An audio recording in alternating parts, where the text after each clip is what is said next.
Hello, we are beckl3ysisters featuring Mama Bear. Today's video is a follow-up on one of our previous videos titled Top 10 Things to Know Before Building a House in the Gambia. We went into details about, contractors and what to do, what not to do, things you should be aware of. And today's video is going to be talking about our own personal experience with our contractor. Okay.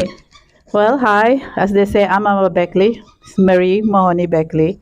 The last time we did have a talk, as Angela explained, about some of the things that when you're building a house, the challenges you face in the Gambia. But today's one is going to be about our own personal experience. And of course, it starts with the contractors. So, me being the mommy, I had a contractor who was a very good friend. And that is one of the things that we're saying don't do. Right, ladies? Yeah. This was somebody that came into our lives, a friend, a classmate, and almost an uncle to the kids. And before I go any further, I won't be calling names, but the person know who they are. So this person was very close to us. He did a good job. First, I just want to thank him for taking up the project and starting it, because I did had family members that took money and never did anything. So thank you for starting it. I appreciate what you did. It was a job, a service that I paid for. He started, and then it was just a disappointment at the end. And for the kids, it was more of a personal disappointment, right? Yeah.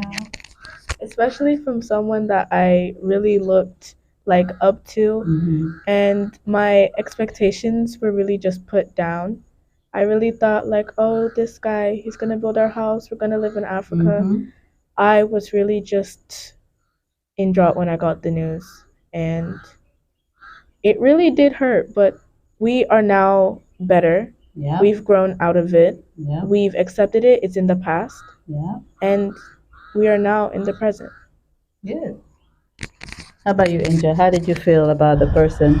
I was very hurt because this is not just a stranger. It's someone who was basically family, who we were family with his family. We would all go out. He would constantly be like, "Oh, what type of door do you want?" We'd send him pictures from Pinterest and all those type of things. He'd be like, "I'm gonna make sure you get this door. What color of your room do you want?" Like he just kept giving false hope, which is just a very horrible thing to take away from somebody, especially family that you really trust. So that really disappointed me on many levels. Okay, and what I want to say is it's not like it was just because it's a friend, I trusted them and gave them money to build. Because people tell us, oh, you just gave your money to someone. No. He approached as a contractor. We had a contract, we signed, I was paying, and I was getting pictures and showing me supplies and everything. For the longest of time, I honestly had no doubt. And mind you, we were all in the US. So he was building here, and we will get pictures. When he buys supplies, he will show us. So it really started as a very trustworthy steps in everything he did, which I am very grateful for. And I think the disappointment came after he gave us a date to come home. And with the excitement, we packed everything from the US, came home, and wow. Now it's funny, we can talk about it and laugh, but before it was just crying for me. It was crying. How about you? When I got the news, as I said, I was just like I honestly wished it was just all a bad nightmare. I didn't want it to be true. I was like, oh my God, what are we gonna do? Are we just gonna stay where we are? How are we gonna get past from this? How is our house going to turn like how our expectations were supposed to be? I didn't know we were supposed to go, I don't know what we were gonna go after that. Yeah. I thought it was just supposed to end that way. But now look at us here, bro. Look at us now.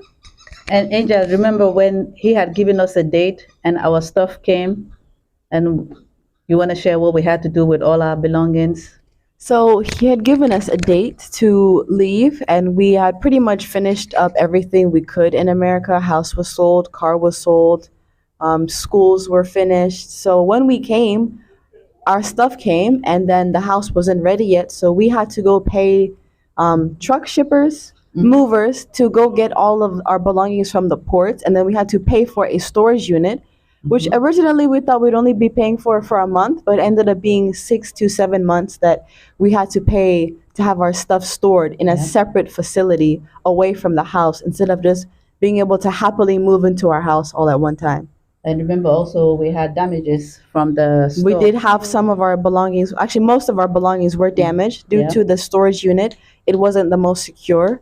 So when rainy season occurred, a lot of our things got flooded, they got moldy, they got rotten, and they were not be able And to there was use again. termite damage There were too also termite damage to on a the lot of the furniture. furniture and wood products. Yeah. And then certain things didn't even arrive in the same shipment. Yeah. Some things were delayed and then they were still damaged, they got wet, which would have never happened had we not been told falsely that we could move into our house at a certain date. And the funny thing was we actually reached out to him to let us know when.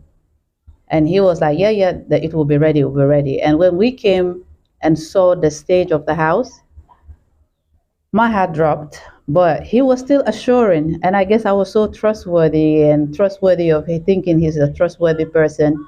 And it didn't click that he has he has scammed us because one, I just couldn't accept a brother, friend, uncle to the kids would do such a thing to a single mother who is widowed, who was working so hard. I just couldn't I just couldn't accept it. Like this is it. I mean, the finishing he had already charged us. We've already sent it. He made us choose paint, furniture, doors, bathroom tiles. And then when we came, it was an empty building. It was just, you're going to be able to put just the building, right? Yes. Yeah. In editing, obviously, I will put pictures so that you guys can see the state of the house that he left us with. Yes. He Which- practically left us a skeleton building for almost $90,000. And I haven't been home for a while. These kids were the first time. And we have to, I think we end up being builders. Yeah, we ended up actually coming down here, like watching them lay tile and like hold up doors and cement blocks and Yep. stuff that we weren't even. It was just mind-boggling to have to do after you've saved up so much money, working basically what 30 years abroad, Yeah. 30 All years my of- retirement 401k was gone. which was nearly, I think, is equivalent to $7 million in Gambian currency. How much money was spent given to this man to finish building us our home in our home country. Yeah.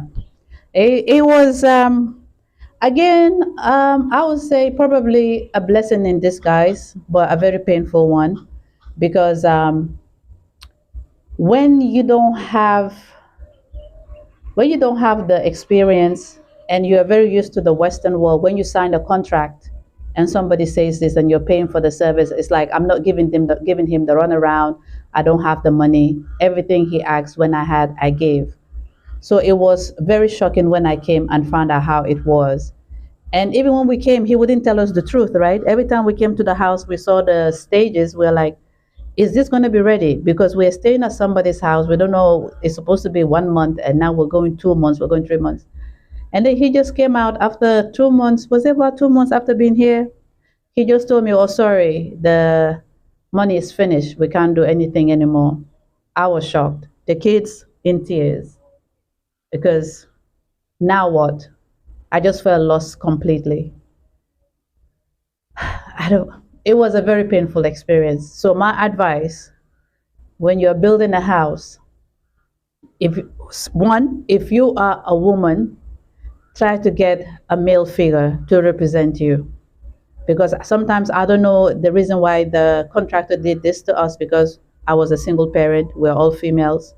It could be some other reason, but that's how I felt, that he decided it was easier to cheat on us and played us.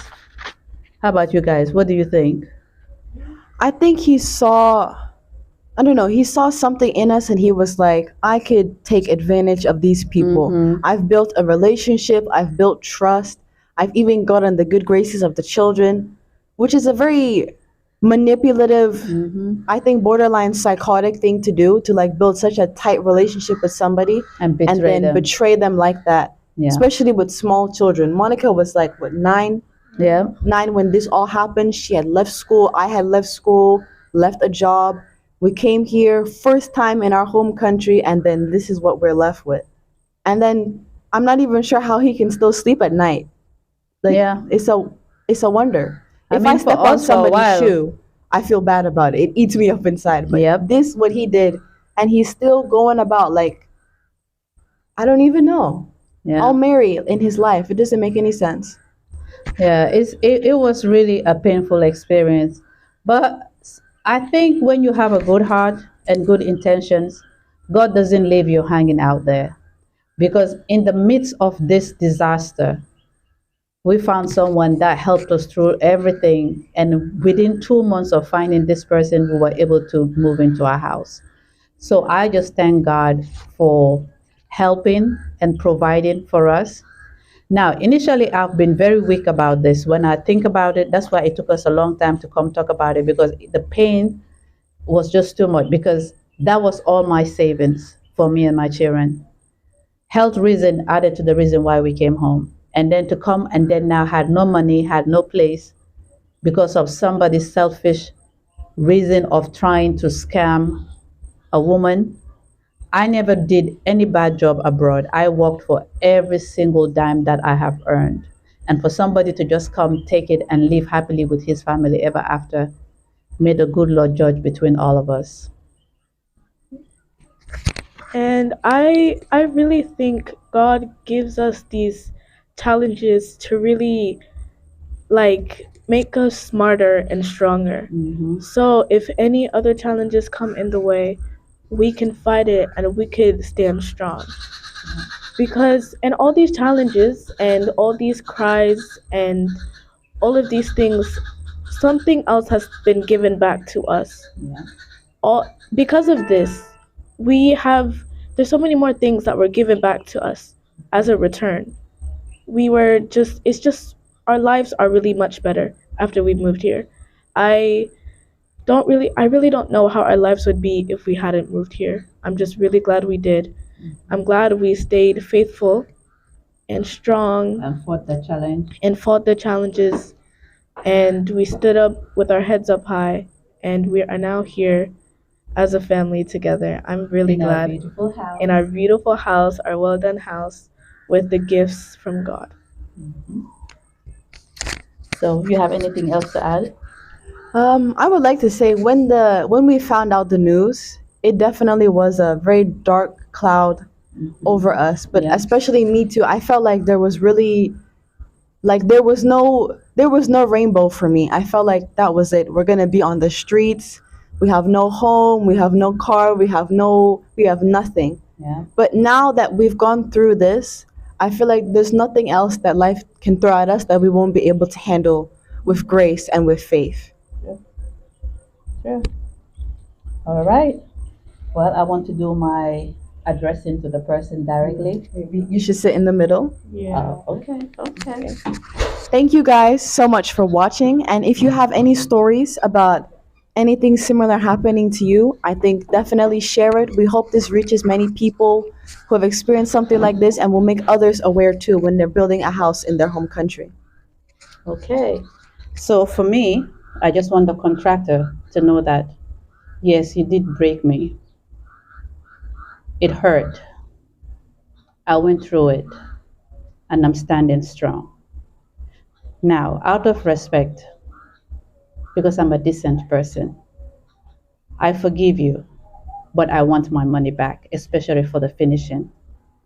You sent me an Excel spreadsheet to show what I've paid, even charged me for finishing. You know damn well you didn't do any finishing in the kind of place you left us. You had just a whole building up with no windows, doors, no fence, no sockaway, no electrical, no plumbing, nothing. Yet you took my almost $90,000. So for the finishing that you charged me of, what was the amount again?